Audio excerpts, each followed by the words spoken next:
Well, Veterans Day is coming up this weekend, and as we're all getting ready to celebrate, here at ABC4, we are wanting to honor those that have given their lives for our country by talking about some resources that we have here in Utah. So we are joined here today by Taylor Ricks, who is part of the Utah Department of Veterans and Military Affairs. Thank you for joining us here today, Taylor. Thank you for having me. It's an honor. Yeah, especially in light of Veterans Day coming up this weekend, we wanted to make sure we touched on such a timely topic.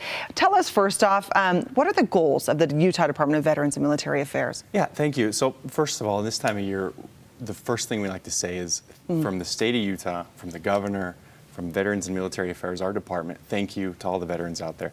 This state would not be what it is today without them. And so our goal as the State Department is to connect those veterans with the resources available to them. So many people know about the VA, tons of federal benefits, whether it comes to education, health care, employment, things like that. We can help them access those. We also help them access state benefits. So a lot of people don't know that the state offers, for example, tuition gap payments. So if their federal benefits wear out or run out with their tuition, the state steps in and pays the remaining money they might need to finish their degree.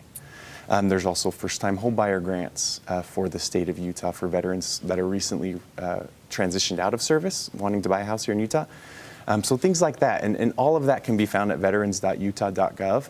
I was going to say, this is something, make sure people are aware of, so they can go and scour and see what all they can take advantage of being a veteran. There's so much, and that's one of the biggest challenges we have as a department, and veterans in general, is that there's so many groups out there, agencies like our own, federal, local, who want to help. They have resources. They just have to reach the veterans. Well, veterans are really humble. They like to tell people that, hey, I don't need the help. My buddy, he saw action. He was dealing with other things.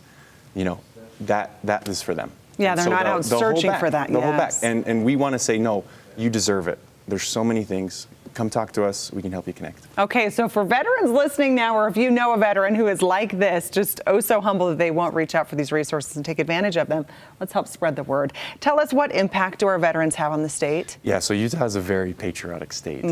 Many people know we have Hill Air Force Base up in the north. We've got the National Guard down in Utah County, Dugway, out in Tooele, and so there's a lot of military families here in Utah, a lot of veterans as well. Almost $19 billion a year is contributed to either veteran services or the military component we have here in the state, which comes out to a little more than 10% of our state's GDP.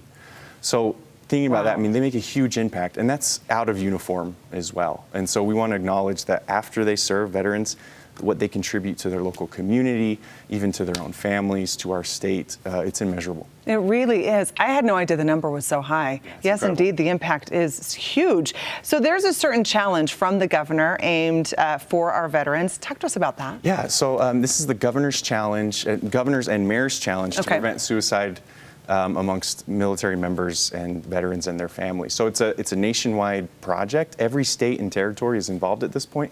Utah, we were one of the first to jump on.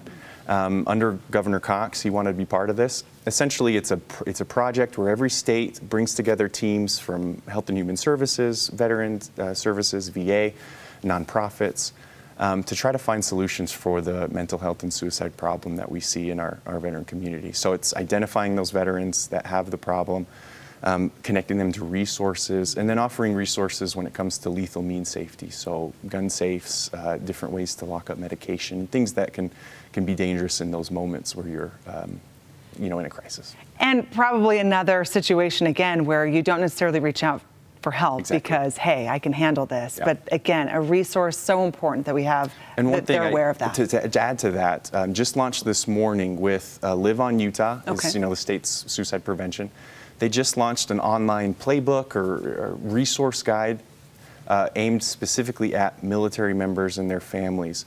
It's a handful of video courses that you can do in a matter of 10, 15 minutes. And it gives not only veterans to recognize it in themselves, but in their fellow veterans, family members who have service members who've served. They can recognize those signs and know how to get help in those situations. Okay, say again where you can resource that. Yeah, so this is Live on Utah.